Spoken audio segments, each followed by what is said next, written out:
Hello guys, welcome back again. इस छोटी सी video के माध्यम से आप आज जान पाएंगे हमारे स्वतंत्र भारत के प्रथम प्रधानमंत्री जवाहरलाल नेहरू जी के बारे में।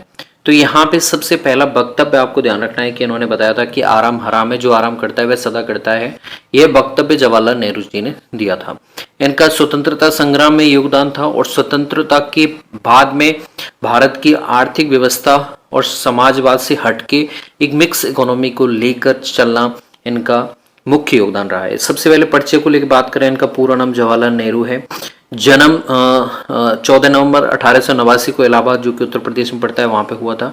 इनके पिताजी प्रसिद्ध वकील थे जिनका नाम मोतीलाल नेहरू था। इनकी माताजी का नाम स्वरूप रानी नेहरू था। निधन इनका 27 मई 1964 को हुआ था। तो ये भारत के प्रथम स्वतंत्र भारत के प्रथम प्रधानमंत्री थे। अगर इनके प्रारंभिक जीवन के ऊपर जाएं तो इनका पोषण एक समृद्ध और शिक्षित परिवार में हुआ। 1905 में ये इंग्लैंड गए और हैरो स्कूल से इन्होंने पढ़ाई की थी। इनके पिताजी अच्छे खासे बहुत फेमस वकील थे। आगे की पढ़ाई के लिए कैम्ब्रिज विश्वविद्यालय गए। 1912 में इनर टेम्पल लंदन से इन्हें बैरिस्टर की पढ़ाई पूरी की, तो वहां पे इन्होंने वकालत पूरी की 1912 में। और वो बचपन से ही बुद्धिमान, जिज्ञासु और राष्ट्रप्रेमी थे। ये इनका प्रारंभिक जीवन है। इसके बाद में स्वतंत्रता संग्राम में इनकी भूमिका के बारे में हम सभी जानते हैं, वो भी हम देखेंगे। लेकिन सबसे पहले इनका विवरण देखें, टाइमलाइन देखें। तो देखिए, टाइमलाइन आपको ध्यान रखनी है। 1889 14 नवंबर को इनका इलाहाबाद में जन्म होता है।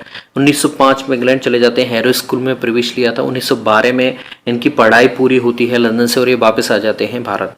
अब 1919 में एक कानून आया था जिसे काला कानून कहते हैं, रॉलेट एक्ट, यानी कि बिना वकील, बिना दलील के, बिना अपील के ही किसी भी भारतीय को जेल में डाला जा सकता था, जिसे काला कानून कहा गया। और इसका विरोध हुआ और इसके विरोध में ही जलियांवाला बाग में लोग शांति रूप से धरना प्रदर्शन कर रहे थे। लेकिन वहां पे आप सभी को जलियांवाला बाग हत्याकांड के बारे में पता है, वो हत्याकांड 1919 में हुआ। तो उसके बाद में वो राजनीति में सक्रिय हुए और 1920 में इन्होंने नॉन कॉर्पोरेट मूवमेंट असहयोग आंदोलन में भाग लिया। 1930 में नमक सत्याग्रह, दांडी मार्च जो किया था, दांडी मार्च, और वहां पे सबने अवज्ञा आंदोलन शुरू किया दांडी मार्च के बाद में महात्मा गांधी जी ने, उसमें भी इनका योगदान रहा है। 1936 में लखनऊ अधिवेशन में कांग्रेस के अध्यक्ष बने। अब ये वाला क्वेश्चन कई बार पूछा जाता है कि कब अध्यक्ष बने थे। देखिए, नेहरू जी 3 बार अध्यक्ष बने हैं, तो वो तीनों आपको पता होना चाहिए। 1929 में लाहौर में बने थे, 1936 में कांग्रेस के अध्यक्ष बने थे, और एक और हुआ था, मैं आपको बताऊंगा, मेरे दिमाग में से निकल रहा है अभी। 1942 में भारत छोड़ो आंदोलन में इनकी मुख्य अग्रणी भूमिका रही है। और 1947 15 अगस्त को भारत स्वतंत्र हुआ और नेहरू जी प्रथम प्रधानमंत्री बने। ठीक है। 1950 में योजना आयोग की स्थापना की। 1955 में गुट निरपेक्ष आंदोलन की, इंडोनेशिया सम्मेलन में इनकी अग्रणी भूमिका थी। गुट निरपेक्ष आंदोलन की शुरुआत या फिर उसमें महन योगदान इनका था। 1962 में भारत चाइना का युद्ध हुआ और 1964 को 27 मई को दिल के दौरे से नेहरू जी का निधन हो जाता है। अब अगर हम बात करें संग्राम में इनकी भूमिका देख लिए, समाजवाद, धर्मनिरपेक्षता और लोकतंत्र के प्रति इनका दृष्टिकोण, तो वो भी जानना जरूरी है। तो यहाँ पे देखिए, समाजवाद, नेहरू जी समाजवाद के प्रबल समर्थक थे। वे आर्थिक असमानता को समाप्त कर समानता पर आधारित समाज बनाना चाहते थे। देखिए, उस टाइम पे कम्युनिज्म बहुत ज्यादा फैला हुआ था। रसिया, दूसरे जो कंट्री थे वेस्टर्न कंट्रीज पे, वहां पे समाजवाद की ओर ज्यादा सुचारू रूप से जनता अग्रणी हो रही थी। धर्मनिरपेक्षता, सभी धर्मों के प्रति समान सम्मान उनका सिद्धांत था। उन्होंने धर्म और राजनीति को अलग रखने पर जोर दिया। अब जैसे राष्ट्र या फिर संघ, धर्मनिरपेक्ष होने का तात्पर्य क्या है, नहीं कि संघ का कोई विशिष्ट धर्म नहीं होता है। ठीक है। लोकतंत्र, नेहरू जी ने लोकतांत्रिक संस्थाओं को मजबूत किया। स्वतंत्र प्रेस, जिसे आप कहते हैं फोर्थ पिलर ऑफ डेमोक्रेसी भी कहते हैं। न्यायपालिका और संसदीय परंपराओं का भी हमेशा सम्मान करते हैं। इनकी लिखी हुई पुस्तकें कई बार पूछ ली जाती हैं, तो ये पुस्तकें हैं मेरी कहानी, glimpse of world history, an autobiography towards freedom, letter from a father to his daughter, discovery of India. ये सब इनकी किताबें हैं जो इंपॉर्टेंट कहानी है, जो आपको ध्यान रखनी है। अब इस सम्मान को लेकर बात करें तो 1929 में लाहौर अधिवेशन के अध्यक्ष के लिए विशेष रूप से सम्मानित हुए थे। भारत रत्न इन्हें मरणोपरांत मिला है 1964 में। विभिन्न देशों से उन्हें डॉक्टरेट उपाधियां और पुरस्कार प्राप्त हुए हैं। अब इनकी विरासत को लेकर बात करें तो इन्होंने देखिए आधुनिक भारत की नींव रखी है। इन्होंने एक ऐसे भारत का सपना देखा जो स्वतंत्र हो, समृद्ध हो, वैज्ञानिक, प्रगतिशील और विश्व शांति का पक्षधर हो। उनका जीवन त्याग, सेवा, दूरदर्शिता और देश प्रेम की अनुपम मिसाल है।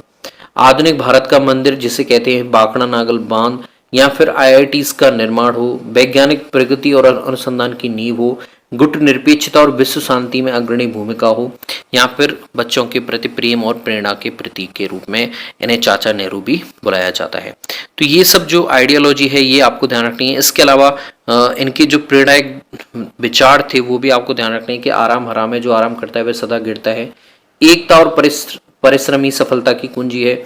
विज्ञान में आज का कल है। स्वतंत्रता और लोकतंत्र केवल मिल नहीं जाते, इन्हें निरंतर बनाए रखना पड़ता है। ये सब सारे विचार किसके थे? आपके जवाहरलाल नेहरू जी के थे। अब इनके प्रमुख कार्य और नीतियों को लेकर डिस्कस करें तो इन्होंने 1950 में योजना 1 की स्थापना की, पंचवर्षीय योजनाओं की शुरुआत की, आईआईटीज की नींव रखी, आईआईएम जिसे आप भारतीय प्रबंधन संस्थान कहते हैं उनकी नींव रखी, विभिन्न वैज्ञानिक अनुसंधान संस्थान, सेंट्रल रिसर्च इंस्टीट्यूट और डीआरडीओ, इसरोज की नींव इन्होंने रखी। बांकड़ा नागल, हीराकुंड जैसे बड़े बांधों का निर्माण जिन्हें आधुनिक भारत के मंदिर कहते हैं।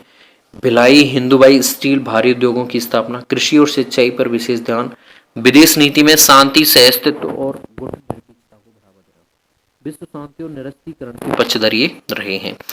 और 1964 को 27 मई को नेहरू जी का निधन हो जाता है। इनका जो क्रोनोलॉजी है वो आपको ध्यान देना जरूरी है। आई होप अब स्वतंत्रता संग्राम में कुछ भूमिका अब हम यहाँ पे देखते हैं। इनके व्यक्तित्व को लेकर डिस्कस करें तो देखिए, दूरदर्शी नेता थे, उदार विचारधारा थी, वैज्ञानिक दृष्टिकोण था, साहसी थे, सरल जीवन और उच्च विचार था। 14 नवंबर को बच्चों से बहुत प्रेम करते थे, बच्चे भी उन्हें अपना बहुत प्रिय समझते थे, इसलिए उन्हें चाचा नेहरू उन्हें प्यार से बुलाते थे। और उनका जन्मदिन 14 नवंबर को इसीलिए बाल दिवस के रूप में मनाया जाता है।